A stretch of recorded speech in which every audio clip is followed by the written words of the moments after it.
Assalamualaikum warahmatullahi wabarakatuh.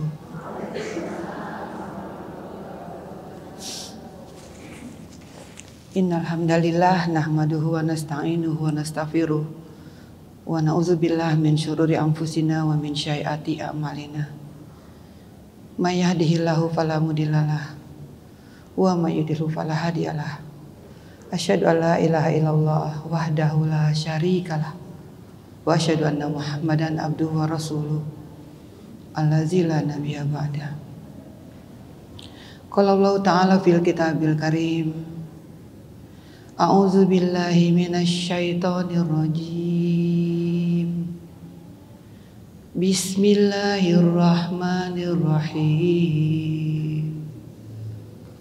Ya ayyuhan nas qad ja'atkum mau'izatum mir rabbikum wa shifaa'un lima fis sudur wa hudaw wa rahmatul lil mu'minin. Qul bi fadlillahi wa bi rahmatihi fabidzalika falyafrahu huwa khairum mimma yajma'un. Alhamdulillahirabbil alamin. Shadaqal azim. Allahumma arhamna bil Qur'an. Qala Rasulullah, anta ma'aman ahbabta. Bukti fillah rahimahumullah. Sungguh skenario yang indah dari Allah. Hari demi hari Bunda sangat bersyukur hari ini bersama-sama dengan orang-orang yang sangat mengagumi Islam, yang sangat mencintai Al-Quran. Dengan itulah kita bersahabat, seperti yang sahabat lama Bunda tadi ucapkan, bahwa seseorang akan berkumpul dengan yang cenderung setipe dengannya. Kalau hadisnya mengatakan adalah al-arwahu junudun mujannadah. Orang-orang itu cenderung berkumpul dengan orang-orang yang setipe dengannya. Itu sudah digariskan oleh Allah sebagai sunnatullah. Oleh sebab itu benar kata beliau tadi, selalulah kita membingkai persahabatan kita dengan iman. Adanya kesamaan dalam iman. Kemudian adanya kesamaan dalam tujuan, yaitu saling menguatkan dalam takwa. Kemudian persahabatan atau pergaulan itu memudahkan kita merealisasikan taat. Itulah sahabat yang berguna. Apa ukuran berguna? Sahabat itu bisa memberi syafaat nanti. Apa tadi syaratnya Ibu? Ada 3 sahabat yang bisa memberi syafaat. Yang pertama, dibingkai oleh iman. Kemudian sama-sama bertujuan menguatkan takwa. Kemudian yang ketiga, pergaulan itu memudahkan kita untuk merealisasikan ketaatan. Itulah sahabat yang bisa memberi syafaat. Judul kajian kita hari ini adalah merawat hidayah. Apa Bu? Iya, merawat hidayah. Boleh jadi kita abai dengan hidayah yang mahal dari Allah ini, sehingga hidayah itu sepertinya tidak maksimal berguna dalam perjalanan kita menuju Allah. Dalam kitabnya Ibnu Qayyim Al-Jauziyah menerangkan begini Ibu. Begini. Ibaratnya kita sekarang sedang mendaki untuk mendapatkan sesuatu yang sangat bermanfaat. Sehingga dalam pendakian itu kita membutuhkan sesuatu. Itulah hidayah. Perjalanan menuju Allah itu membutuhkan hidayah. Baiklah, kita bahas. Apakah boleh kita mengatakan aku belum dapat hidayah hari ini? Boleh, Bu? Enggak. Karena sebetulnya kita saja yang tidak menempatkan hidayah yang mana yang belum ada dan belum terawat. Hidayah itu ada 4. Hidayah yang pertama itu disebut dengan ammah. Apa?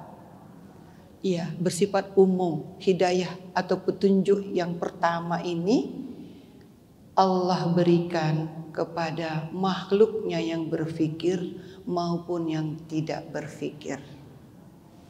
Ini ammah. Ini nggak diminta, udah Allah kasih. Apa namanya tadi? Ammah. Umum artinya. Hewan dapat, manusia dapat. Apa buktinya hewan mendapatkan hidayah ammah? Nah, kita ambil contoh yang sangat sering kita lihat. Induk ayam. Ya kan? Induk ayam itu punya petunjuk agar anaknya bisa selamat dan nyaman. Ketika hujan turun, induk ayam itu akan mengembangkan sayapnya agar anaknya terlindungi dari hujan atau tidak kedinginan. Pakai apa induk ayam itu, Bu? Pakai hidayah yang pertama tadi, ammah. Begitupun manusia. Begitu lahir, kita sudah dititipin jiwa keibuan. Ya betul? Sehingga ketika anak bayi kita nangis jam 2 pagi, apakah anak itu kita pukul atau kita biarin nangis? Enggak. Pasti kita bangun. Kita bangun, kita ganti popoknya, malah masih sempat bercanda. Betul? Pakai apa kita itu? Pakai hidayah dari Allah.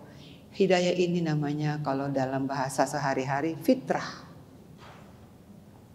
Naluri, ya. Naluri, fitrah. Bagi manusia itu namanya fitrah. Selama ini kita pikir fitrah itu adalah kertas kosong. Betul? Kita pikir kita lahir dalam keadaan seperti kertas kosong. Allah sudah menciptakan kita dengan satu kecenderungan. Mentauhidkan Allah. Itulah modal awal kita yang kita bawa dari rahim ibu. Setelah lahir, fitrah yang kita bawa itu tergantung apakah terjaga atau rusak. Fitrah yang kita bawa itu akan terjaga ketika telinga, mata dan hati semua berfungsi untuk menjaga kemurnian fitrah itu. Dan rusak juga dengan telinga, mata dan hati. Oleh sebab itu, fitrah manusia tidak cukup, jadi harus dibekali dengan hidayah nomor 2. Hidayah nomor 2 itu namanya irsyad, bimbingan. Manusia perlu lagi hidayah berikutnya, yaitu bimbingan, irsyad, al-bayan, al-ilmu. Kenapa? Hewan gak butuh ini. Karena memang dia diciptakan hanya untuk sekedar hidup. Tidak punya misi. Tidak punya misi. Apa misi kita rupanya? Kembali ke surga. Betul? Ada misi lain, Bu? Misi hidup kita ini ada yang lain? Enggak. Tapi hewan enggak punya misi masuk surga, Bu. Dan dia enggak takut neraka. Makanya tidak ada majelis ayam. Majelis taklim ayam, majelis taklim kambing, majelis taklim kerbau dan lain-lain. Mereka enggak perlu majelis ilmu. Mereka hanya perlu makan, tidur enak. Tapi tidak manusia. Manusia itu diciptakan Allah untuk beribadah kepadanya agar kembali kepada fitrahnya, berada di surga. Betul? Mau Bu masuk surga? Iya, pasti. Emang itu tujuannya. Dan itu fitrah kita memang. Fitrah kita itu adalah berada di surga. Maka jagalah fitrah ini baik-baik dengan irsyad, dengan bimbingan, dengan diutusnya para nabi yang membuktikan, yang membenarkan, yang bisa membedakan. Kemudian ilmu, jagalah fitrah itu dengan itu semua. Jadi hidayah nomor 2 untuk siapa Bu? Untuk, tadi udah Bunda baca ayatnya di depan. Apa tadi yang Bunda baca? Ya ayyuhan nas qad ja'atkum mau'izatum mir rabbikum wa shifaa'un lima fis sudur wa hudaw wa rahmatul lil mu'minin. Jadi memang inilah buktinya bahwa ajaran Islam itu memang universal. Cocok dengan manusia semuanya.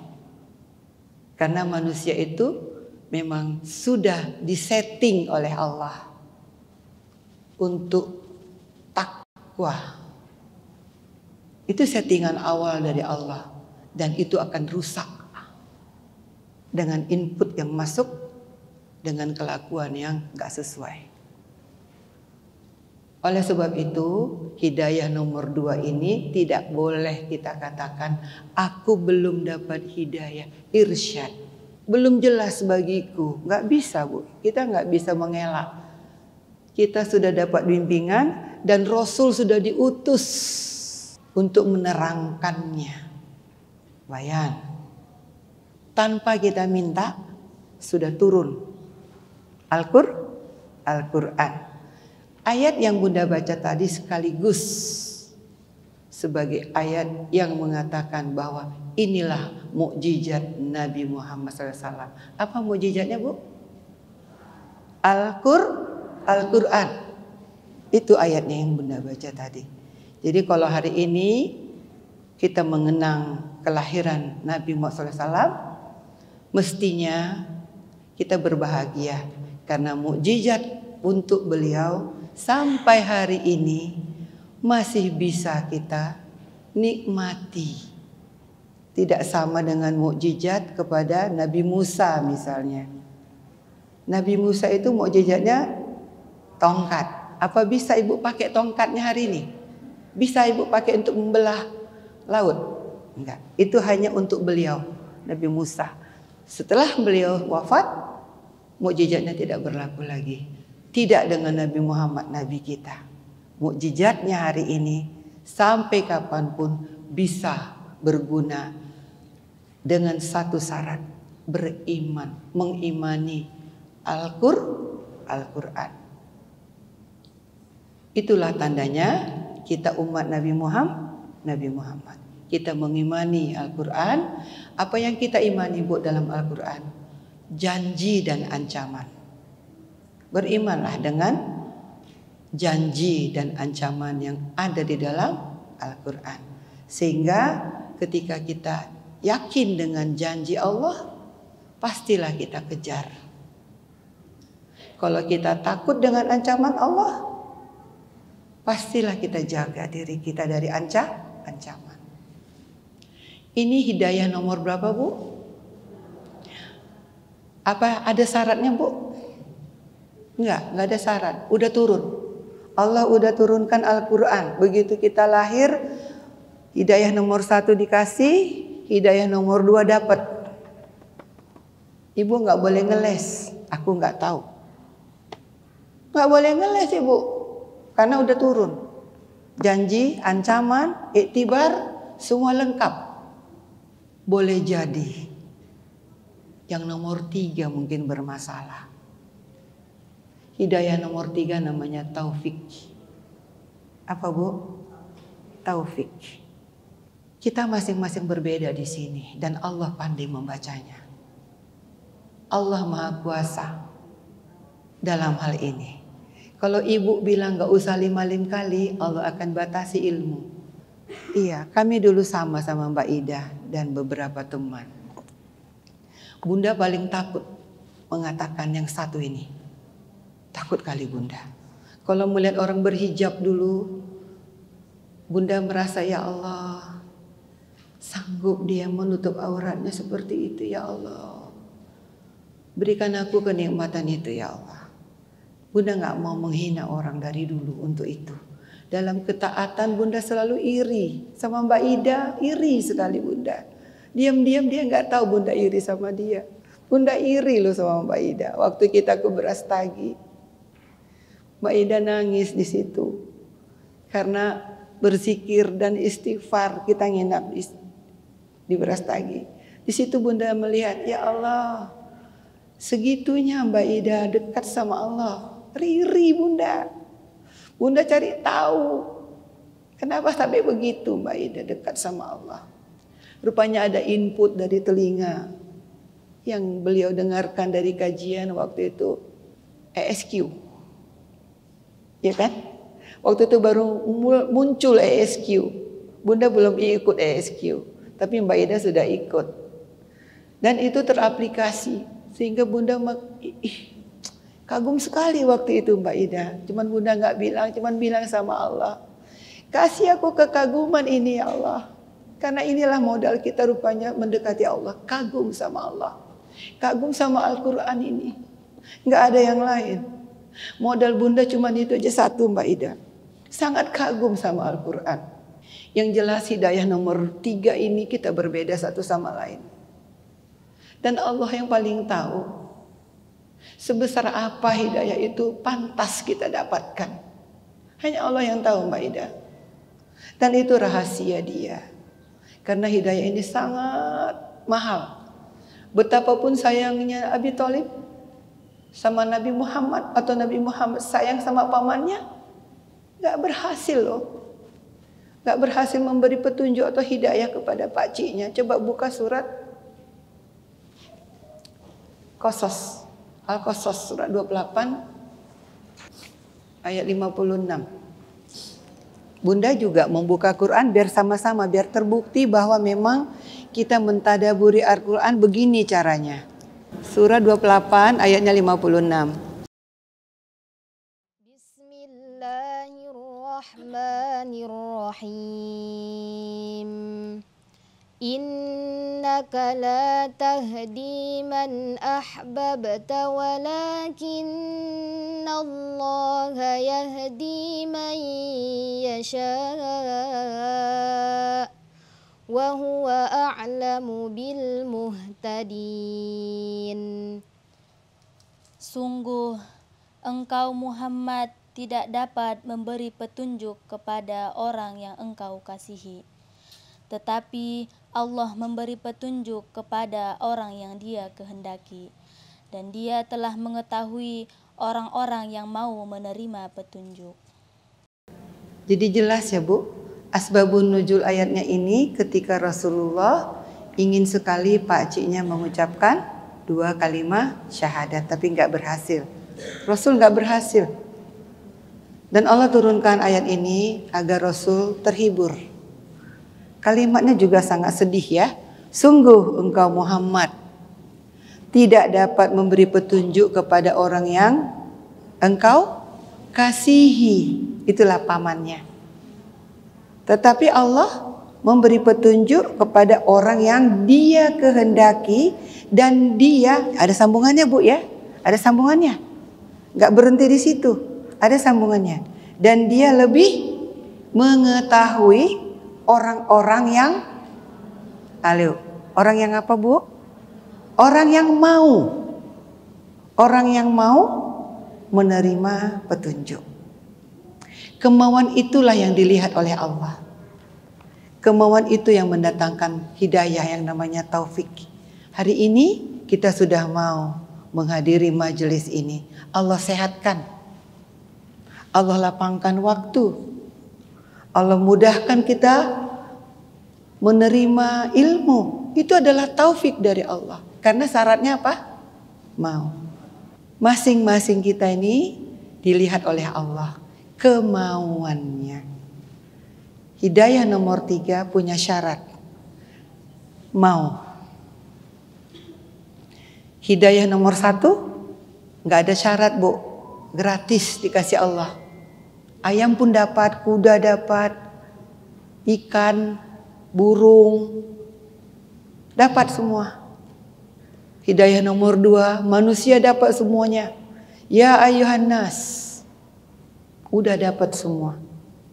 Tinggal apakah kita mau mengakses irsyad, memelihara fitrah dengan Al-Quran itu. Ini yang jadi persoalan Ibu. Hidayah nomor berapa? Nomor 3. Karena di sini sudah ada unsur pilihan. Kalau malaikat nggak memilih, Bu, dia memang diciptakan untuk taat. Tapi manusia diberi Allah perangkat untuk memilih. Kalau kita mau merawat fitrah kan tadi, dan kita mau mengakses irsyad tadi, Allah akan beri kita taufik. Di perbedaan antar kita ada di sini. Kalau kita memang segera merespon irsyad, Allah izinkan itu. Tapi kalau ibu bilang nanti aja lah taubat, pensiun dulu, ini dulu, itu dulu, bikin planning, ya udah berlambat-lambatlah mendapatkan taufik itu. Tapi kalau ibu mengatakan, ya Allah, Allahumma inni as'alukal huda wa tuqa wal afafa wal ghina, Allah akan kasih ibu hidayah, irsyad. Hidayah di sini outputnya adalah ilmu. Taufik itu hidayah yang outputnya adalah ilmu. Sehingga ketika orang sudah merespon irsyad, segera dia hijrah. Disinilah namanya yaqdzah. Disinilah titik yaqdzah itu berada. Dengan segala macam sebab kita berada di titik yaqdzah. Dengan taufik dari Allah. Tanpa kesadaran ini kita pasti akan lalai seumur hidup dan pulang kepada Allah dalam keadaan fitrah yang rusak. Tidak berhak dipanggil sebagai qalbun salim. Kenapa? Karena kita hidup tidak dengan hidayah taufik dari Allah. Padahal ketika kita nanti menjadi mayat, orang-orang akan membacakan ayat. Bismillahirrahmanirrahim. Ya ayyatuhan nafsul mutmainnah, irji'i ila rabbiki radiyatan mardiyah, fadkhuli fi ibadi wadkhuli jannati. Bagaimana mau tenang, ya kan? Awak belum bertaubat, awak masih makan riba, awak masih bungakan uang, dan sebagainya. Bagaimana jiwa mau tenang? Oleh sebab itu, hari ini kita betul-betul berazam bahwa kita memang mau berjumpa dengan Allah. Inilah taufik, inilah hidayah yang kita akan gunakan untuk berjalan menuju Allah. Itu modalnya apa, Bu? Hidayah. Kita udah dapat, Bu? Sudah. Jangan ragu, Bu. Kita sudah dapat hidayah. Tinggal merawat-rawatnya aja lagi. Hidayah yang keempat. ketika taufik ini kita kenal, jalan itu akan bercabang. Kalau kita mengakses irsyad, merawat fitrah dengan benar, kira-kira petunjuk kemana kita akan ditunjuki oleh Allah? Ke surga. Kalau tidak, satu lagi lah. Apa itu? Neraka. Maka keputusan ada di tangan kita hari ini. Yang jelas ketika kita mau, Allah akan tolong. Makanya di dalam surah Al-Fatihah agak dalam kita memaknai iyyaka na'budu wa iyyaka nasta'in. Inilah perjalanan itu. Jadi kalau kita sekarang memposisikan diri sebagai musafir, kita musafir nggak, Bu? Apakah kita berhenti di dunia ini? Enggak. Ini cuma tempat kita berbekal. Jadi Bunda analogikan saja dengan satu tempat yang tinggi. Kira-kira, ya ini analogi dulu ya Bu ya.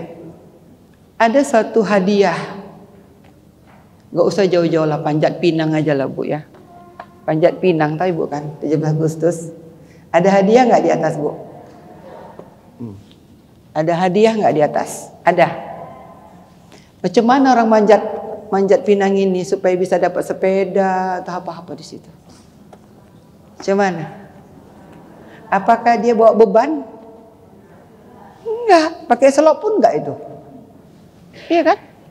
Begitulah perjalanan menuju ridho Allah itu. Jalan mendaki lagi sukar, betul? Jalan mendaki lagi sukar. Allah mengisyaratkan demikian, Bu.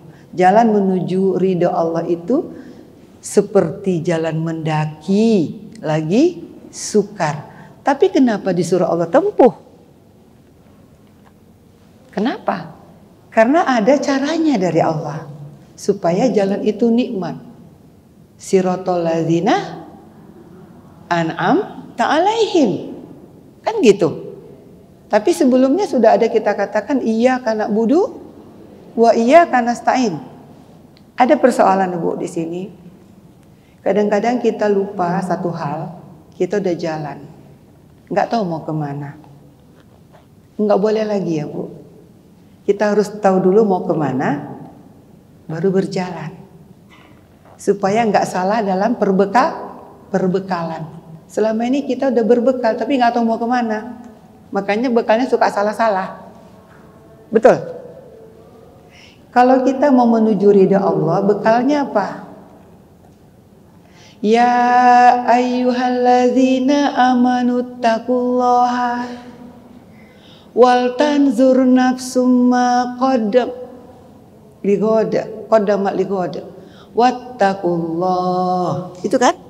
Innallaha khabirum bima ta'malun. Wala takunu kalladzina nasullaha fa ansahum anfusahum ulaika humul fasikun. La yastawi ashabun nar wa ashabul jannah. Ashabul jannati humul faizun. Al-Hasyr 18, 19, 20. Oleh sebab itu Ibu, penting hari ini kita tentukan dulu tujuan, baru berbekal. Supaya bekal itu sesuai dengan tujuan kita. Apa bekal ke surga Bu? Iman, kemudian takwa. Takwa itu ibarat pakaian besi bagi kita seperti perisai. Takwa itu kita analogikan seperti itu supaya mudah. Seperti apa Bu? Perisai. Apa guna perisai Bu? Melindungi diri dari semua yang membahayakan diri kita. Takwa itu pun seperti itu. Takwa itu akan melindungi kita dari murka Allah. dari benci Allah, dari hukuman Allah. Itulah takwa. Ketika kita punya takwa, insya Allah kita terhindar dari itu semua. Makanya modal menuju ridha Allah itu adalah takwa. Sesuaikan ya Bu ya, sesuaikan dengan ini agar perjalanan kita tuh sampai menuju ridha Allah. Tapi takwa itu tidak ujuk-ujuk datang Bu, di depannya ada hidayah. Hidayah itu yang membuat kita takwa. Hidayah itu outputnya ilmu. Jadi perjalanan menuju Allah tadi, meski mendaki, meski sukar, akan terasa nikmat kalau dijalani dengan takwa. Nggak sulit lagi itu. Bagi kita hari ini sholat 5 waktu udah nggak sulit. Iya kan? Puasa, bersedekah, sulit nggak Bu? Nggak. Karena itulah sebetulnya isi dari perjalanan itu. Itulah ibadah-ibadah itu. Ibadah ghairu mahdoh, ibadah mahdoh. Itulah jalan menuju ridha Allah. Nggak bisa nggak pakai ibadah ya Bu. Ibu nggak bisa cuman berpikir tiba-tiba sampai ke ridha Allah, enggak. Tapi dua-duanya harus dilakukan. Ibadah hati maupun ibadah jasmani. Nggak bisa ibu pakai pikiran terus udah merasa ridho Allah udah dapat, enggak. Kalau ibu nggak sholat cuman eling aja nggak bisa Bu. Tapi harus ingat Allah dan secara fisik juga memang ditunjukkan. Itulah jalan menuju Allah tadi. Ada aspek spiritual dan ada aspek jasmani. Kedua-duanya harus sinkron. Nggak ada yang boleh tinggal Bu. Yang penting kan nggak bisa gitu Bu. Yang penting dua-duanya sinkron. Karena iman itu punya pondasi yang jelas. Berapa Bu pondasi iman? Ada yang tahu? Karena jalan mendaki lagi sukar, tanpa pondasi ini sulit Bu. Iman itu punya berapa pondasi? Tangan Bunda ada gini loh. Ada berapa pondasi iman? 5. Pondasinya Bu, bukan rukunnya. Pondasi iman itu ada 5. Udah belajar Bu? Qaulul qalbi 1. Amalul qalbi, qaulul lisan, amalul lisan, amalul jawarih. Ini nggak boleh dimutilasi. Harus 5 ini yang namanya orang beriman. Pondasinya yang 5 ini. Yang diakui, yang diucapkan, yang dilakukan. 5-5-nya nggak boleh dipisah. Karena iblis mau lihat Bu, di mana ketergelinciran iblis. Dia nggak sanggup mendaki itu, mendaki jalan menuju ridho Allah. Kenapa? Kenapa Bu? Dia nggak punya perisai. Iblis nggak punya perisai. Apa perisai yang dia nggak punya Bu? Taat, dia nggak punya ketaatan. Coba buka surah Al-Hijr. Al-Hijr surah 15 ya nak? Surah 15. Coba dari 32 nak sampai ke 42.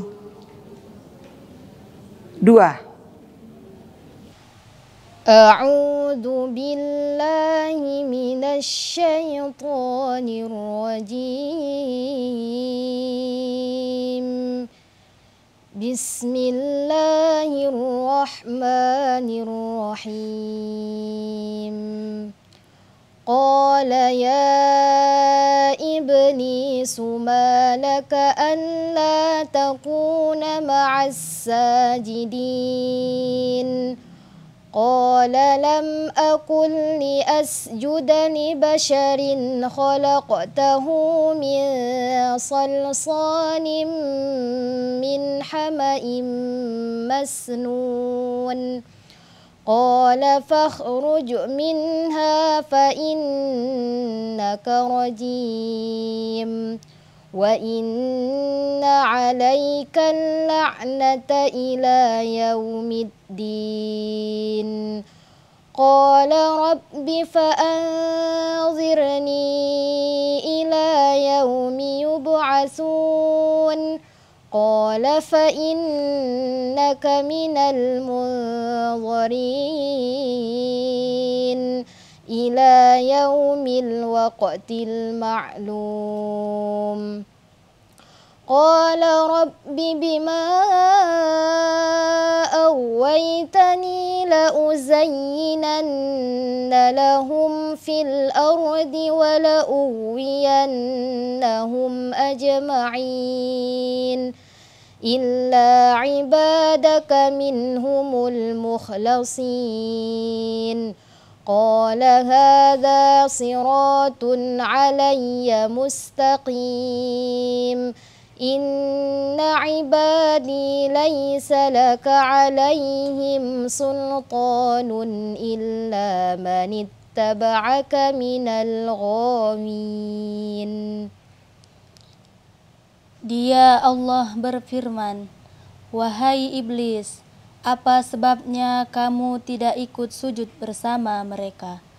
Ia iblis berkata, "Aku sesekali tidak akan sujud kepada manusia yang engkau telah menciptakannya dari tanah liat kering dari lumpur hitam yang diberi bentuk." Dia Allah berfirman, "Kalau begitu, keluarlah dari surga, karena sesungguhnya kamu terkutuk. Dan sesungguhnya kutukan itu tetap menimpamu sampai hari kiamat." Ia iblis berkata, "Ya Tuhanku, kalau begitu, maka berilah penangguhan kepadaku sampai hari manusia dibangkitkan." Allah berfirman, "Baiklah, maka sesungguhnya kamu termasuk yang diberi penangguhan sampai hari yang telah ditentukan, yaitu hari kiamat." Ia iblis berkata, "Tuhanku, oleh karena engkau telah memutuskan bahwa aku sesat, aku pasti akan jadikan kejahatan terasa indah bagi mereka di bumi, dan aku akan menyesatkan mereka semuanya, kecuali hamba-hambamu yang terpilih di antara mereka." Dia Allah berfirman, "Ini adalah jalan yang lurus menuju kepadaku. Sesungguhnya kamu iblis tidak kuasa atas hamba-hambaku, kecuali mereka yang mengikutimu, yaitu orang yang sesat." Udah jelas ya Bu? Ini adalah fragmen pengusiran iblis dari surga.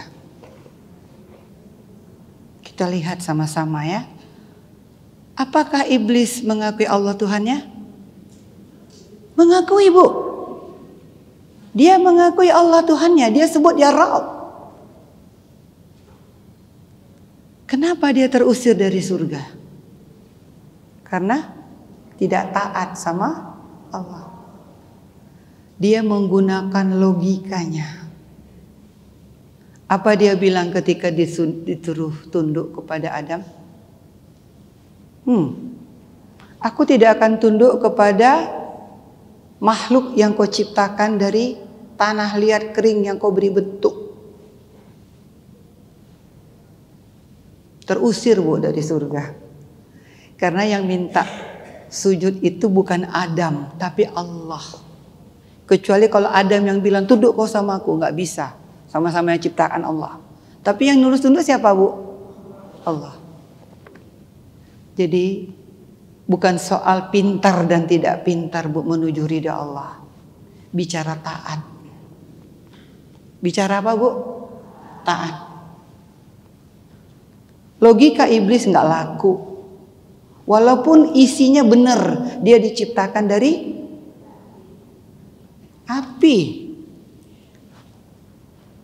Dia kan dibilang aku diciptakan dari api. Dia dari tanah liat kering. Yang bilang tanah liat lebih rendah daripada api siapa? Iblis kan, bukan Allah. Itu jadi persoalan. Jadi untuk menuju ridha Allah itu tidak melulu dengan logika tok, tapi logika itu dituntun dengan ketaatan kepada kepada Allah. Itu yang Bunda rasa, ya Allah, di sini letaknya rupanya.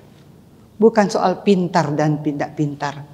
Bukan soal logis dan tidak logis perintah dan larangan Allah itu. Disitulah Allah uji kita. Siapa kita di hadapan Dia. Iblis ablasa, putus asa dari harapan kembali ke surga. Putus asa dia. Ini ayatnya. Meskipun ya Bu, Allah sudah menunjukkan dia jalan yang lurus. Iblis tahu nggak Bu jalan yang lurus? Tahu. Di mana ayatnya Bu? Di sini ada ayatnya tadi. 41. Qala haza siratum alayya mustaqim.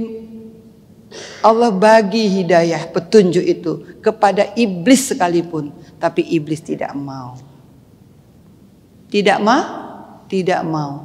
Dia cuma minta kepada Allah dipanjangkan umurnya sampai hari berbangkit untuk menggoda manusia menjadi pengikutnya. Iblis tidak bisa ngeles nanti di akhirat. Aku nggak tahu jalan yang lurus. Ayatnya sudah jelas. Allah kasih tahu dia jalan yang lurus, tapi dia tak mau menempuhnya. Makanya iblis tahu menggoda manusia. Karena dia tahu jalan yang lurus. Orang-orang yang akan menempuh jalan yang lurus. Orang-orang yang akan berubah. Orang-orang yang akan hijrah, dia ganggu. Dia ganggu. Makanya setan itu hadir di jalan taat. Bukan di jalan maksiat.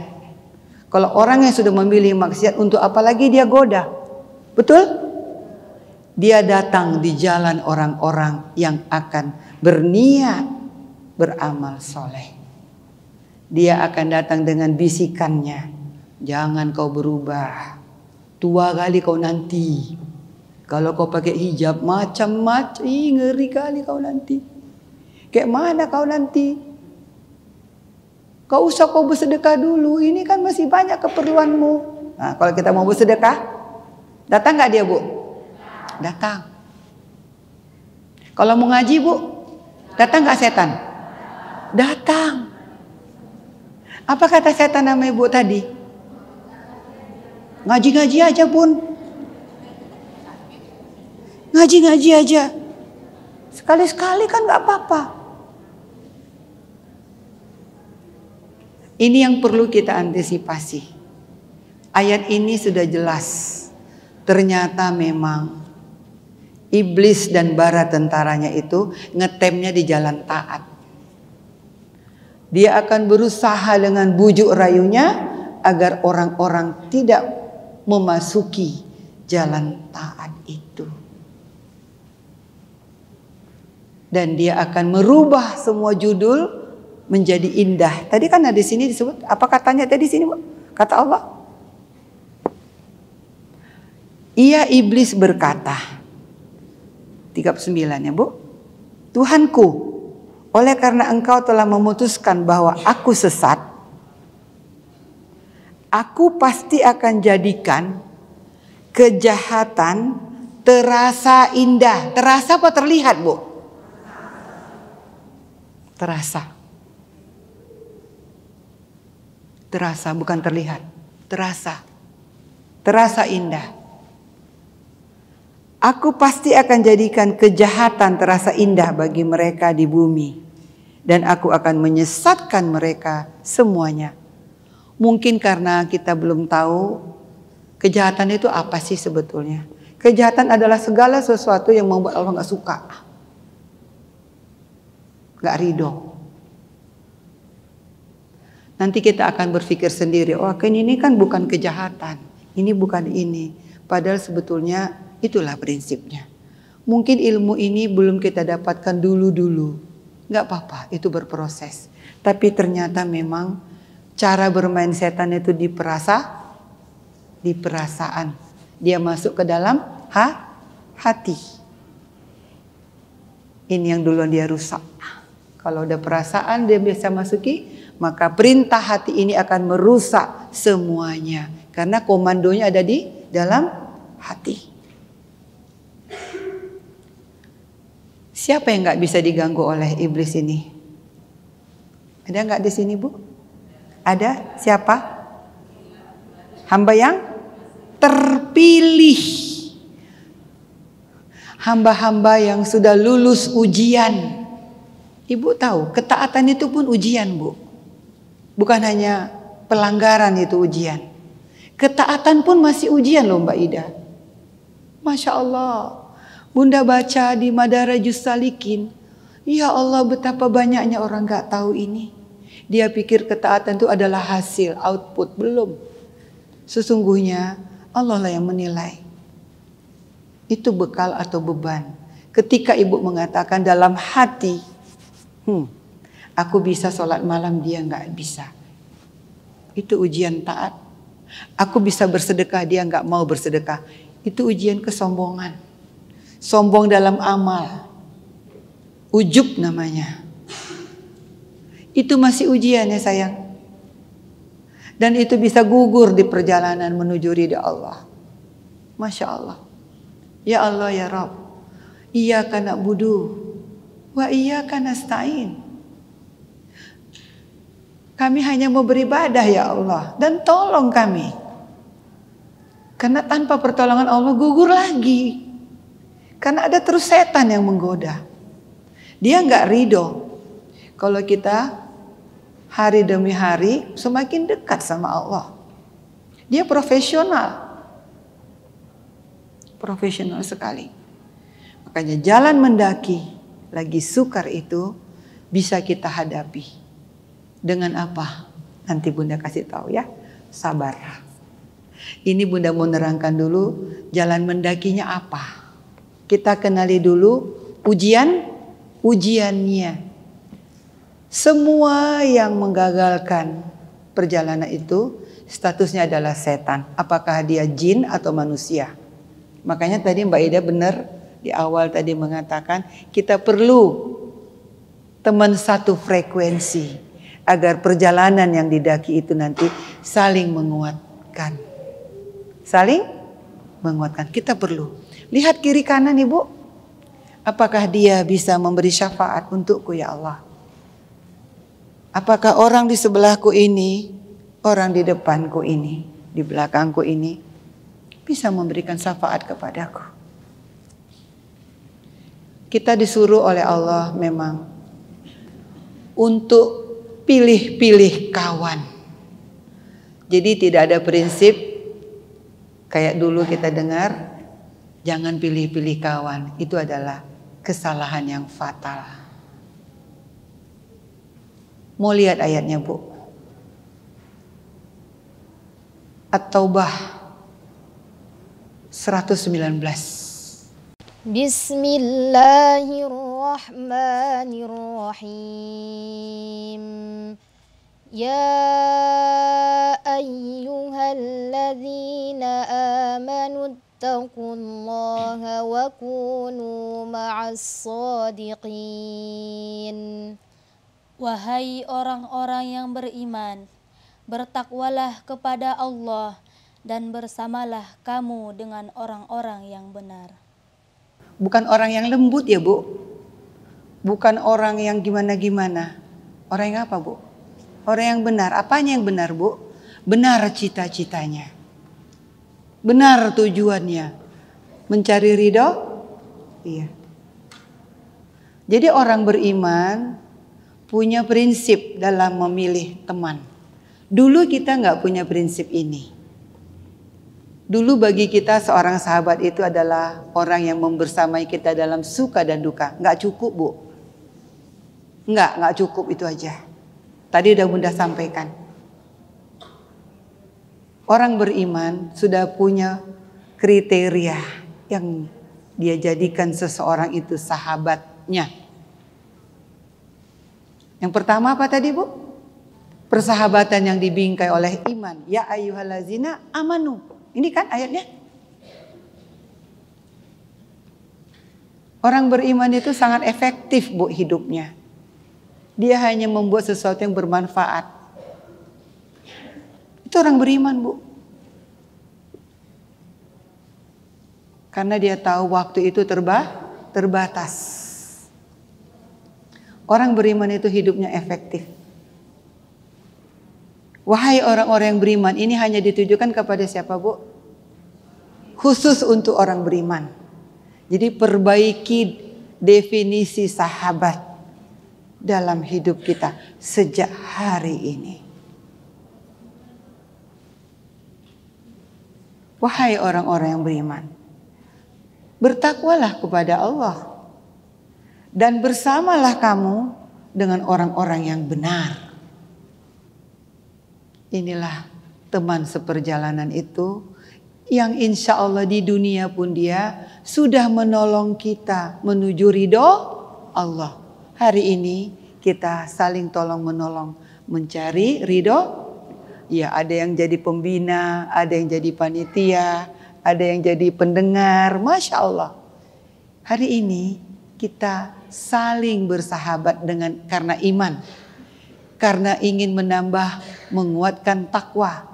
Karena ingin saling memudahkan kita untuk merealisasikan ketaatan. Tidak lain dan tidak bukan hanya itulah bingkai definisi sahabat yang bisa memberi syafaat. Jadi perjalanan menuju Allah itu sekali lagi bukan kita sendiri, tapi bersama-sama. Butuh sahabat nggak kalau gitu? Sangat butuh. Sangat butuh. Kita butuh orang lain, Bu. Menuju ridha Allah itu kita butuh sahabat. Makanya dalam perjalanan menuju Allah tadi Bunda katakan, syarat pertama memang adalah berada di titik kesadaran. Itulah namanya yahzah. Apa? Yahzah. Kapan kita yahzah, Bu? Sejak kapan kita punya kesadaran? Kalau tadi Mbak Ida mengatakan 2004 ya kita Mbak Ida ya. Boleh jadi. Iya, 2003 akhir kita haji ya Bu, Mbak Ida. 2003, 12 kita haji. Sebelumnya Mbak Ida, Bunda sebetulnya sudah buat kegiatan amal-amal tapi kecil-kecilan di komplek. Namanya Raihan. Pengajian anak-anak Raihan. Bunda tinggal di Citra Wisata. Makanya sampai hari ini di komplek itu memanggil Bunda ya Bunda karena gara-gara Raihan itu. Raihan namanya. Itu tahun 2000. Bunda bentuk di komplek. Kenapa? Bunda kepingin ada kesadaran agar kami di komplek itu semua dalam frekuensi yang sama. Makanya dimulai dari majelis taklim, bukan ibu-ibu Bu, tapi anak-anak.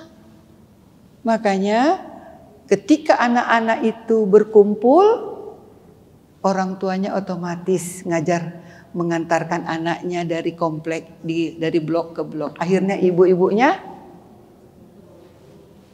jadi kompak sampai hari ini. Masya Allah.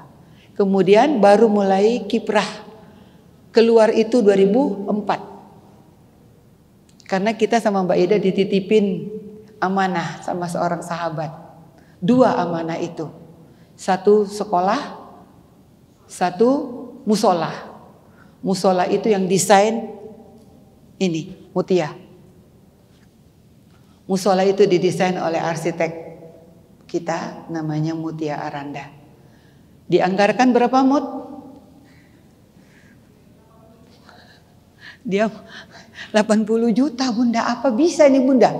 Jalan aja dulu Bunda bilang. Ibu tahu berapa terkumpul uang? 200 juta lebih. Dan kita tidak hanya membangun musola, sekalian airnya, sekalian 3 rumah. Tanya Niar, mana Niar? Niar tahu itu. Niar yang melanjutkan dakwah Bunda di sana. Niar. Itulah yang terjadi Ibu. Ketika kita berazam, Allah pasti toh modalnya mau. Iya karena budu, wa iya karena stain. Di situ kita minta sama Allah. Tolong aku ya Allah, isti'anah. Tolong ya Allah. Ternyata memang tidak ada satupun yang Allah tidak bantu. Padahal modalnya cuman nekat. Modal nekat ya Mbak. Mau betul-betul dan memang benar-benar dilakoni. Kita pergi ke sana, kita cari guru, kita panggil tukang dan sebagainya. Dan alhamdulillah tadi Mbak Ida mengatakan sekolah itu sudah semakin maju. Musolanya sudah dibongkar Mbak Ida. Tidak lagi kelihatan bekas-bekas kayu yang hitam dulu. Sudah menjadi permanen. Dan ada 3 rumah jemaah menuju musola itu Mbak Ida yang sebelah kiri. Itu kita runtuhkan, kita bangun lagi. Dapat 3. Masya Allah. Jadi nggak usah khawatir Bu. Yang ya di Gang Iman, Belawan Gang Iman, Bagan. Ya, Bagan. Banyak sekali kisah Bu dalam perjalanan Mbak Ida. Yang terakhir kita bangun adalah rumah mengaji di Sicanggang. Ada Ibu Masita, seorang yang melakoni guru sepanjang hidupnya. Terakhir hanya tinggal di Cakro. Ibu tahu Cakro? Gubuk yang gak ada dindingnya. Dia hanya tidur dengan kelambu. Guru kita itu Mbak Ida. Kita bangun Bu rumahnya, Masya Allah. Lebih lagi uangnya. Kita bangun lagi kamar mandi untuk umum di komplek Bu Masita. Sekarang rumah itu menjadi pusat kajian di desa Secanggang. Jadi merawat hidayah itu penting Bu.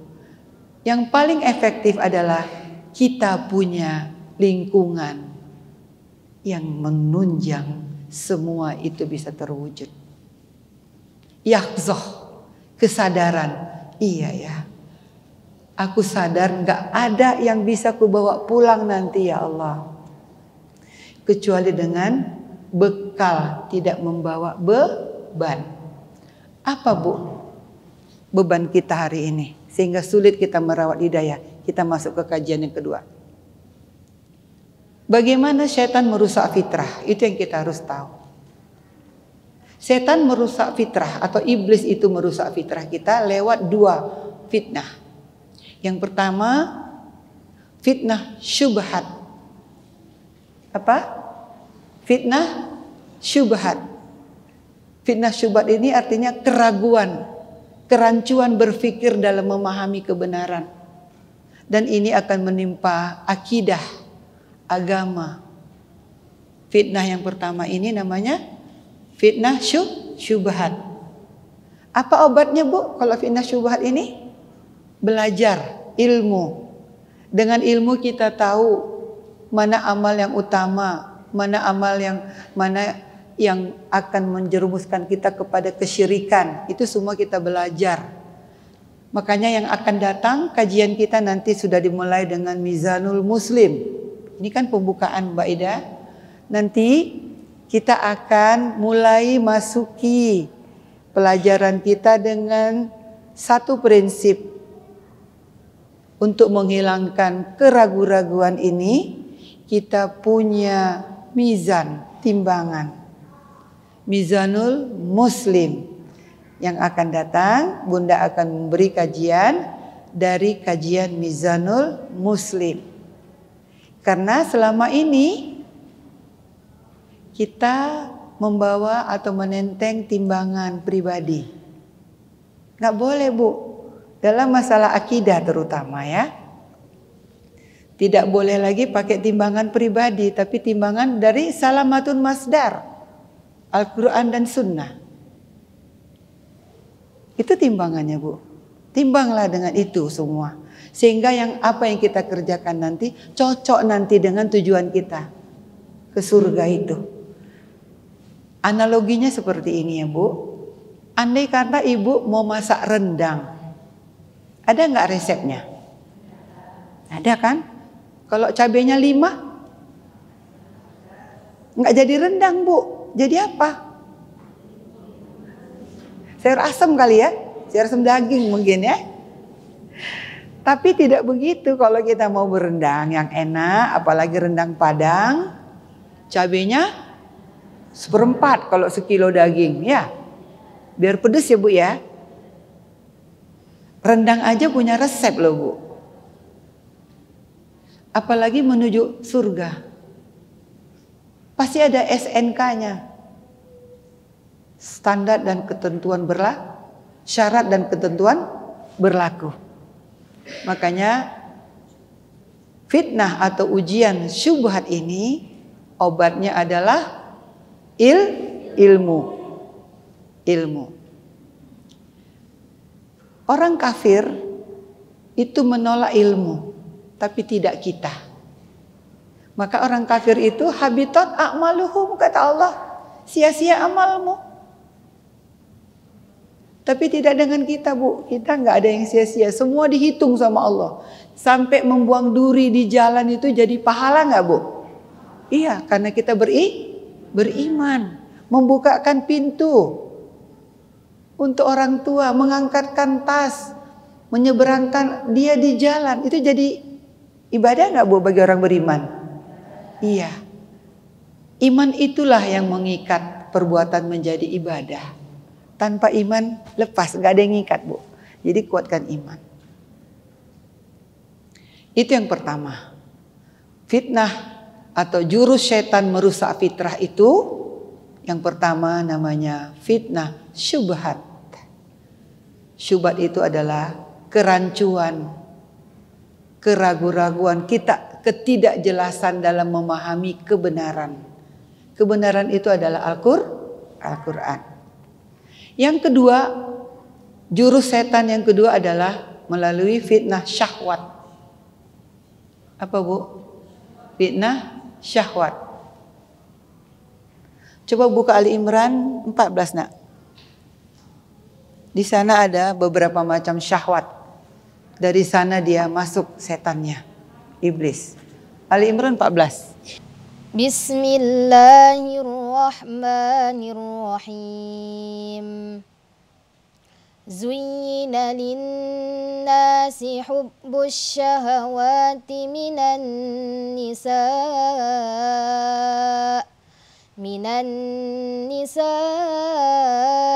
wal banina wal qanatiril muqantarati minaz zahabi wal fiddah من الذهب والفضة والخيل المسومة والأنعام والحرث ذلك متاع الحياة الدنيا والله عنده حسن المآب. Dijadikan terasa indah dalam pandangan manusia cinta terhadap apa yang diinginkan, berupa perempuan-perempuan, anak-anak, harta benda yang bertumpuk dalam bentuk emas dan perak, kuda pilihan, hewan ternak, dan sawah ladang. Itulah kesenangan hidup di dunia, dan di sisi Allah lah tempat kembali yang baik. Zalika mata'ul hayatid dunia. Mata sepele, kecil.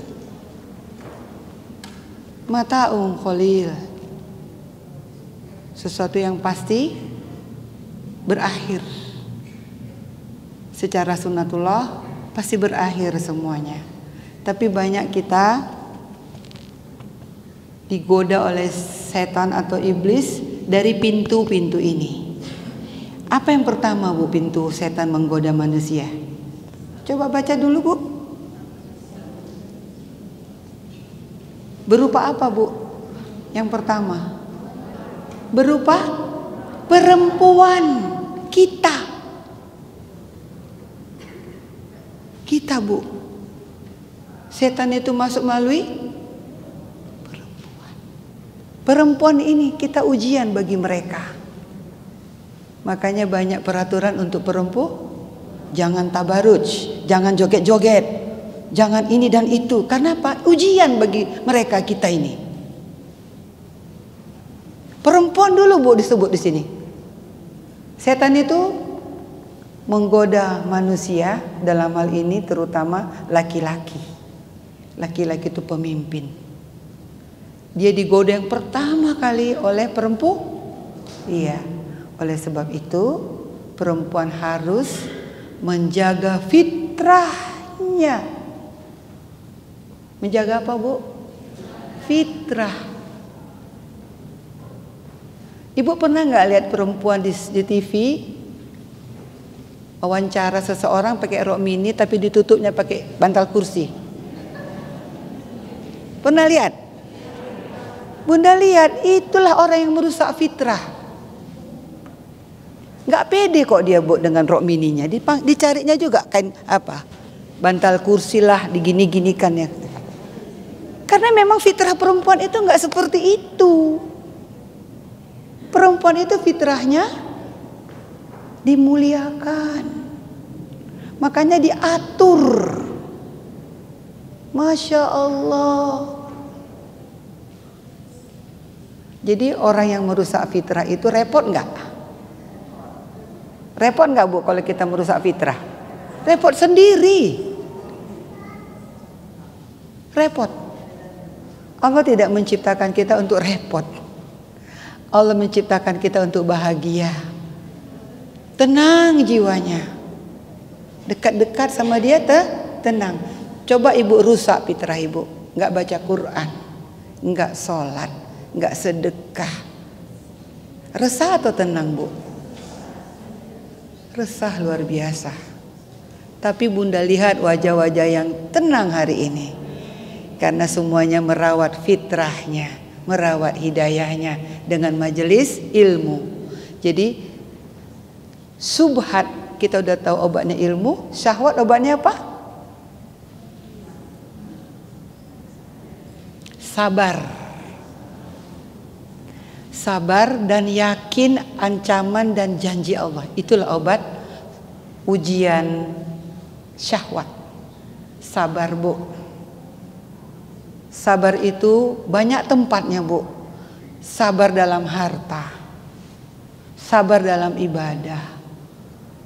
Sabar dalam semua hal. Itu timbangannya sabar. Sabar dalam harta tidak bisa dilewati oleh korun. Kenapa? Dia nggak sabar dengan harta yang banyak. Korun ya kan?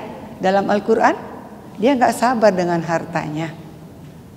Dengan hartanya itulah dia ditenggelamkan Allah di bumi. Karena Allah niatnya, maksudnya memberi dia harta bukan untuk pamer. Dia nggak sabar, Bu. Harta itu bukan untuk dipamer-pamerkan, tapi untuk digunakan di jalan Allah. Firaun juga nggak sabar, Bu. Sampai dia bilang akulah Tuhan. Mentang-mentang dia tidak pernah jadi rakyat. Mentang-mentang dia sehat-sehat selalu. Gak sabar dia menghambakan diri kepada Allah. Sehingga dia harus tenggelam dan tak bisa mengucapkan kalimat La ilaha illallah. Haman pun begitu.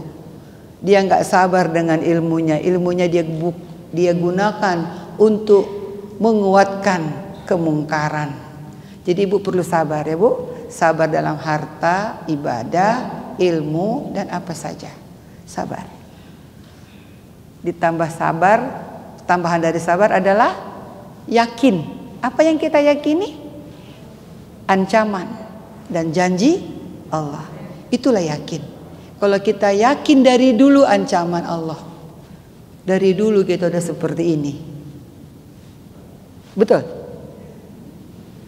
Kalau dari dulu kita yakin sama janji Allah, udah nggak hubuk dunia kali kita. Betul? Itulah merawat hidayah, sayang. Benteng semuanya adalah ibadah. Apa? Ibadah.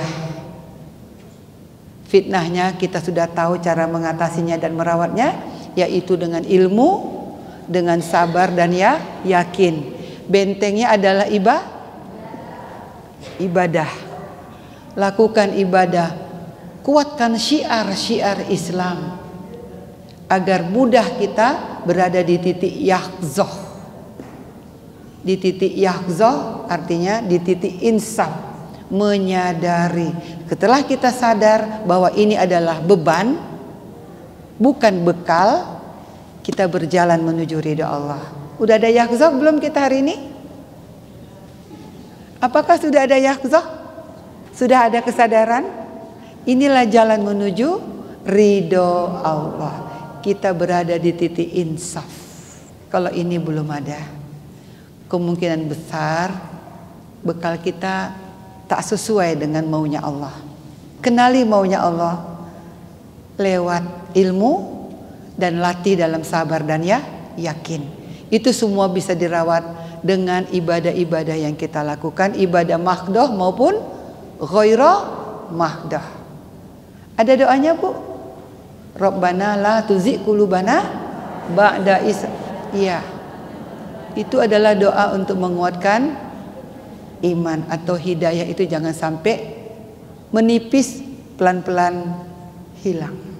Selalu doakan itu. Kemudian tirulah bagaimana Adam membentengi dirinya dengan doa juga. Rabbana zolamna anfusana wa illam taghfir lana wa tarhamna lanakunanna minal khosirin. Adam juga terusir dari surga, Ibu, karena Adam tak mampu menghadapi larangan. Iblis tadi terusir karena tak mampu menerima perintah. Beda ya, Bu ya. Iblis tidak mampu menerima perintah karena dia sombong. Kalau Adam tak mampu menjalankan, menerima larangan karena nafsu. Karena nafsu. Jadi Allah sudah membekali kita irsyad hari ini. Dan Adam pun punya misi akan kembali ke surga dengan bekal Islam atau ketaatan. Insya Allah kita sama-sama dengan Adam kembali ke surga. Hadapilah jalan mendaki lagi sukar dengan hidayah dari Allah yang sudah ada. Rawat betul-betul hidayahnya, Ibu. Pastikan orang-orang di sekitar kita adalah teman yang berguna dalam perjalanan itu. Sehingga nanti kita berkumpul satu tempat. Di sana kita istirahat, gak ada lagi susah payah lagi. Az-Zumar surat 39 ayat 73. Insya Allah rombongan Marhamah An-Nazirin ini berada di dalam rombongan Az-Zumar ayat 73 ini. Amin ya rabbal alamin. Bismillahirrahmanirrahim. Wasiqal ladzina taqaw rabbahum ilal jannati zumara hatta idza ja'uha wa futihat abwabuha wa qala lahum khazanatuha salamun alaikum tibtum fadkhuluha khalidin. Alhamdulillahirabbil alamin.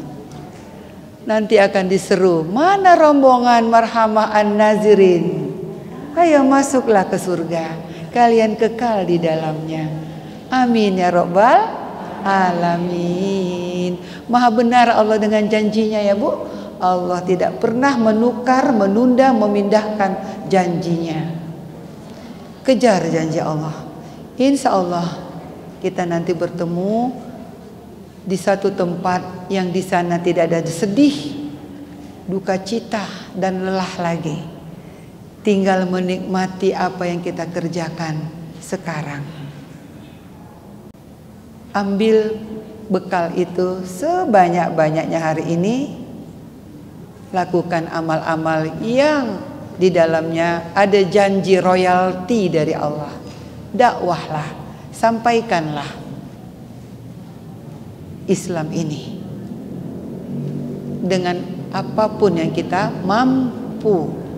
Insya Allah misi kita ada, yaitu kembali ke surganya Allah. Ada yang mau ditanya, Ukti? Karena pondasi iman ya. Pondasi iman itu ada berapa? 5. Qaulul qalbi, amalul kolbi, qaulul lisan, amalul lisan, amalul jawari. 5. Ini sebetulnya bicara tentang tauhid rububiyah uluhiyah, ya. Tapi ini di breakdown, maksudnya dipecah lagi menjadi 5. Yang pertama itu bicara tentang qaulul qalbi. Jadi ada perkataan di dalam hati, ya, pengakuan itu qaulul qalbi. Belum diucapkan ini Bu, tapi masih di dalam hati, di dalam pikiran, dalam hati yang paling dalam sudah mengakui memang tidak ada lagi yang menciptakan semua ini, hanya Allah lah yang menciptakan. Itu qaulul, ya. Iya. Ibu tahu mu'alaf yang namanya Ko Stephen. Ko Stephen itu mengalami 5-5-nya, Bu. Dia mu'alaf. Dia mantan pastor. Mantan pastor di gereja katedral dekat Istiqlal. Beliau menceritakan pengalamannya mengucap 2 kalimat syahadat. Jadi dia mengalami proses utuh yang 5 ini. Kalah kita. Karena dia memasuki Islam lewat yang pertama, qaulul qalbi namanya. Jadi dia setiap jam berapa itu dia harus kerjaan dia namanya pastor, ya. Memberkatilah apalah, pakai baju pastor itu. Tapi dia dengar azan juga dari Istiqlal, kan dekat itu. Istiqlal kan dekat. Dekat, tetangga. Dia sering dengar azan. Apa, Bu? Azan. Berarti apa yang berfungsi duluan, Bu? Kuping, telinga. Nanti kita lihat. Orang pun rusak, mental block itu juga dari kuping awalnya. Nanti kita buka surah Az-Zukhruf, ya. Al-Jasiyah. Beliau mendengar azan. Di situ dia merasa, iya ya, orang Islam ini teratur kali ya. Apa, Bu? Teratur. Suatu hari dia datang ke Istiqlal. Pertama datang, Bu, apa yang dilakukannya, Bu? Ke ruang wudhu masuk Mbak Ida. Dia melihat orang berwudhu. Dia baru mengakui inilah baru agama. Menghadap Tuhannya punya persiapan. Bersih-bersih. Dia akui betul-betul ini satu agama. Kemudian dia perhatikan setiap orang urut-urutannya sama. Dari mulai cuci berkumur-kumur, wajah semua sama. Mulai dari yang berdasi sampai tukang becak. Dia amati itu, qaulul qalbinya muncul. Dari situ dia kagum kepada Islam. Kita lahir sudah Islam, Bu. Kita mungkin gak melewati apa yang dialami saudara kita itu. Setelah itu baru dia datang lagi, beberapa kali datang, dia mulai ikut-ikut gerakan. Dia ikut gerak-gerak dulu Mbak Ida, gerakan-gerakan. Dia merasakan sensasi sujud yang dia gak pernah lakukan di agamanya. Mana ada orang tuh sujud? Gak ada. Fitrah kita tuh sujud, Bu. Fitrah itu menghinakan diri. Itulah ibadah. Ibadah itu artinya sebetulnya menghinakan diri dengan ketaatan. Jadi ibadah itu adalah suatu perbuatan yang menghinakan diri di hadapan pencipta kita.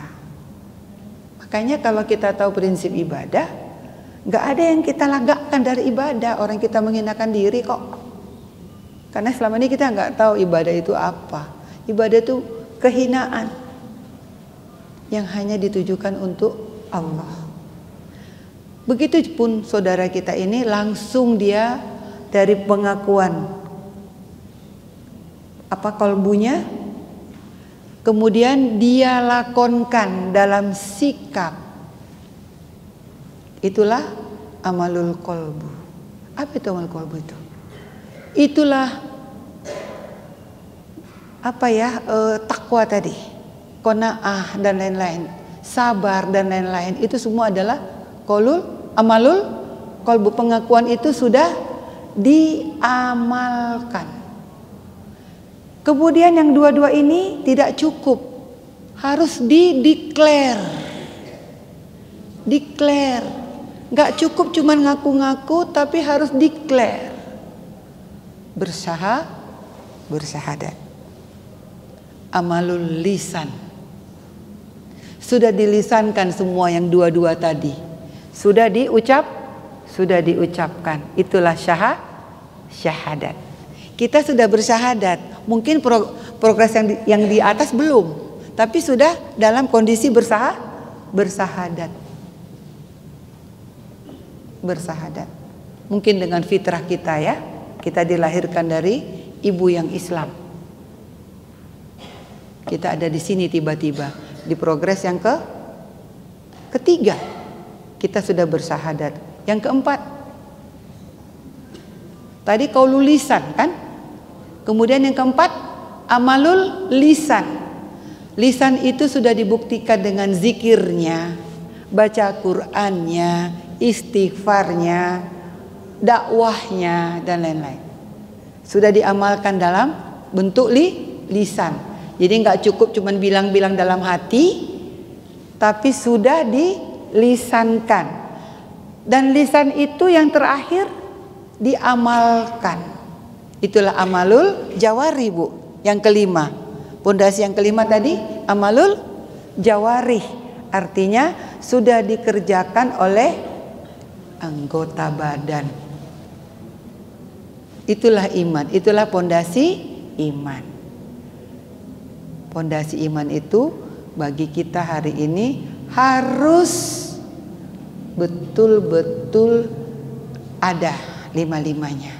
Ada dalam pikiran, ya, dalam hati, diucapkan dengan lisan dan dikerjakan oleh anggota. Itu dia, Bu. Bagus pertanyaan Ibu, Masya Allah. Karena memang selama ini memang belum diperkenalkan Mbak Ida Mizanul Muslim ini, sehingga kita tidak terlalu dalam mengupas misalnya tentang rukun ibadah, rukun syahadat. Itu ada semua, Bu. Syahadat yang kita ucapkan sehari-hari itu, la ilaha illallah itu punya rukun, Bu. Ada rukunnya itu. Ibu tahu arti rukun? Rukun itu sesuatu yang wajib. Kalau nggak ada, nggak bisa. Seperti haji, salah satu rukunnya adalah ukuf di Arafah. Kalau nggak ukuf, nggak sah hajinya. Sehingga orang sakit pun harus dibawa ke Arafah. Begitu juga syahadat kita semua. Itu rukunnya ada, Bu. Kita nggak diberitahu aja selama ini. Sehingga banyak yang tidak punya rukun itu dalam syahadatnya. Rukunnya ada dua, Ibu. Yang pertama namanya an-nafyun, menidakkan. Yang kedua rukun itu bernama isbat, menentukan atau menetapkan. Nanti kita pelajari, Bu, sabar ya. An-nafyun artinya berani bilang tidak, la. Bukan setuju, Bu, ya, tapi aku berani bilang tidak. Itu prinsip orang Muslim. Bukan kompromi, bukan. Tapi tegas, la. La ilaha, itulah an-nafyun. Illallah, itulah isbat. Jadi la ilaha illallah itu punya rukun. Syahadat kita itu jangan sampai rusak. Karena kita tidak bisa membuktikan an-nafyun dan isbat kita dengan benar. Masih banyak Bu pelajaran. Misalnya ibadah ya Bu ya, ibadah. Dasar-dasar ibadah itu pun ada Bu. Yang kita kerjakan ini punya dasar 3. Ini Bunda antarkan dulu ya, bahasan-bahasan kita yang akan datang ke depan. Kira-kira begitu bentuknya nanti. Dasar-dasar ibadah. Apakah Ibu tahu? Inilah dasar-dasar ibadah kita. Ada yang tahu Bu dasar-dasar ibadah kita apa? Yang pertama al-hub. Al-hub, cinta. Dasar ibadah yang pertama itu dikerjakan karena cinta. Kemudian al-khauf, takut. Yang ketiga ar-roja, takut ya, harap, ar-roja, harap. Berapa Bu dasar-dasar ibadah? 3. Yang pertama al-hub. Apa al-hub Bu? Cinta. Yang kedua khauf, al-khauf, takut. Yang ketiga ar-roja, harap. Selama ini kita ada di sini langsung. Kita langsung ada di nomor 3. Harap. Belum apa-apa udah ngarap. Dulu waktu kita kecil bolehlah kita di dalam progres yang ini. Nah, mengharap. Dulu waktu kecil mak kita pasti iming-iming kan? Ya kan Bu? Waktu kita kecil pasti kita diiming-imingin kan? Diiming-imingi apa Bu? Hadiah. Ingat kali Bunda, kalau puasa penuh, satu hari 100 perak plus kaos kaki panjang. Dulu Bunda suka kali pakai kaos kaki panjang itu. Jadi hadiahnya Mama bilang nanti kalau puasanya penuh 1 hari 100 perak, terus ada kaos kakinya. Itu harap namanya. Harap. Bukan nggak boleh berharap Bu, boleh. Jangan Ibu pikir beribadah nggak boleh punya harapan. Itu dasar ibadah. Ibadah itu dikerjakan karena yang 3 ini. Apa yang pertama Bu? Cinta. Kalau kita sudah melakukan sesuatu karena dasar cinta, enteng nggak Bu? Enteng nggak? Enteng. Karena kita memang mencintainya. Kalau pakai modal cinta semuanya jadi enteng. Mudah ini semua. Ini yang kadang-kadang sulit. Ini sulit ini. Cinta ini sulit. Sesama manusia pun ini yang jadi persoalan. Betul?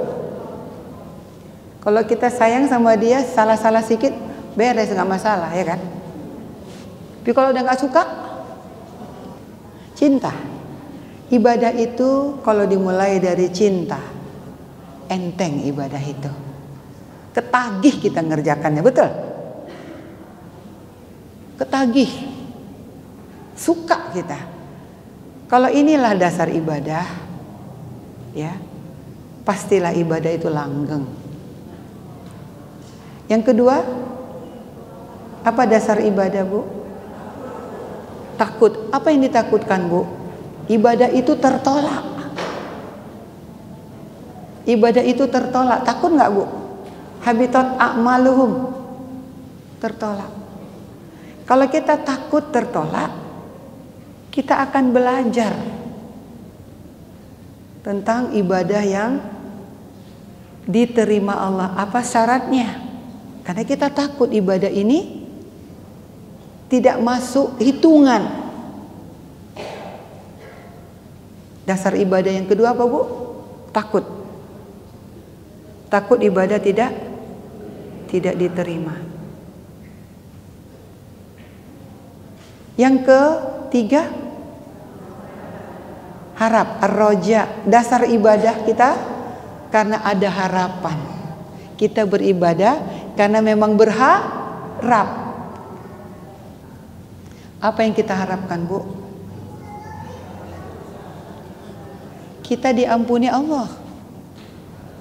Kita boleh masuk surga? Ya. Dengan inilah ibadah itu kita lakukan. Inilah dasar-dasar ibadah. Ini termasuk cara merawat hidayah. Dengan ilmu. Kalau nggak ada ilmu kita susah. Sangat sulit. Banyak sekali ilmu yang harus kita ambil inputnya dari Al-Quran dan As-Sunnah. Agar semua predikat ilmu itu adalah ilmu yang bermanfaat. Ada lagi pertanyaan? Bunda senang ditanya. Mudah-mudahan bisa menjadi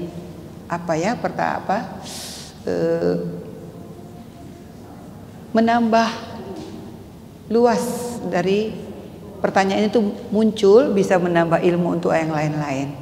Silakan bertanya. Ada yang kurang jelas penjelasan Bunda tadi, sayang?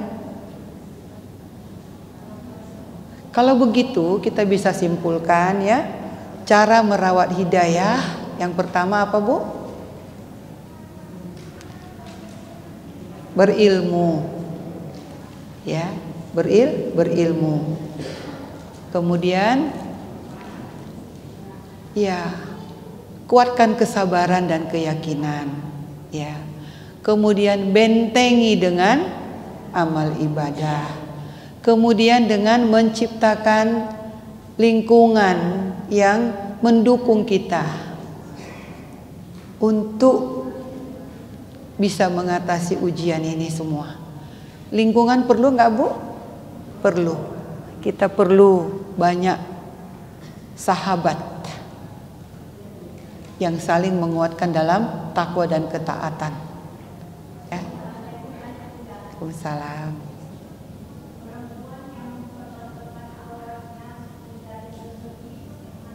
Nggak ada, Bu. Nggak boleh buka aurat untuk cari rezeki. Nggak bisa, Bu. Nggak bisa. Nggak bisa, Bu. Tidak ada ketaatan ya, tidak ada pelanggaran yang boleh dilakukan. Bunda tahu maksud Ibu itu. Banyak yang seperti itu ya, Bu ya. Alasannya untuk cari nafkah ya, Bu. Ya, nggak bisa, Bu, nggak diperkenankan oleh syariat.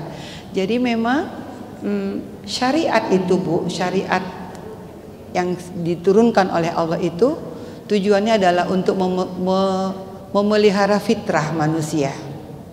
Syariat itu untuk apa, Bu? Memelihara fitrah. Ya. Syariat yang diturunkan Allah gunanya adalah untuk memelihara fitrah agar tidak rusak ataupun cacat.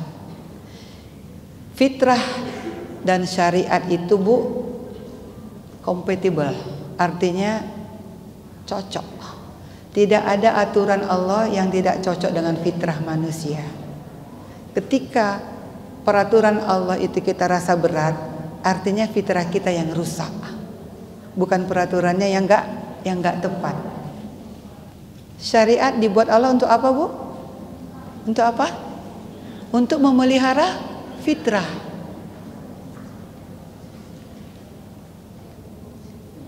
Enggak ada peraturan Allah itu yang tidak cocok dengan fitrah manusia. Jadi kita lahir ke bumi ini, Bu, sudah dengan modal, sudah disetting oleh Allah untuk taat kepadanya. Jadi kita lahir ke dunia, Ibu, bukan dengan seperti pengertian kita selama ini kertas kosong ya, bukan. Kita sudah ada settingan awal. Sudah disetting oleh Allah duluan. Yang merusaknya adalah lingkungan sekitarnya. Tadi Bunda ada janji penyakit mental block ya. Orang yang susah memahami kebenaran. Itu namanya apa, Bu? Mental block. Itu di surah Al-Jasiyah kalau nggak salah, Bunda. Surah 45 ayat 23. Iya, baiklah. Jadi hidayah itu tidak akan bisa masuk kalau kita punya mental block. Mental block itu orang yang susah menerima kebenaran. Allah nggak kasih dia hidayah karena Allah tahu dia memang menolak kebenaran. Suratnya Al-Jasiyah ayat 23. Di ayat itu kita tahu yang pertama kali nggak berfungsi adalah telinga. Kuping sudah tidak nyaman lagi mendengarkan ancaman Allah. Allah tahu, Bunda nggak tahu. Hanya Allah yang tahu di antara kita siapa yang bisa merespon kebenaran atau siapa yang menolaknya. Wallahu a'lam bishawab. Subhanaka bihamdika asyhadu an la ilaha illa anta astaghfiruka wa atubu ilaik. Allahumma habib ilainal iman wa zayyinhu fi qulubina wa karri ilainal kufra wal fusuqa wal isyan wa ja'alna minar rasyidin. Allahumma tawaffana muslimin wa alhiqna bis solihin ghaira khazaya wala maftunin. Amin ya Allah, amin ya rabbal alamin.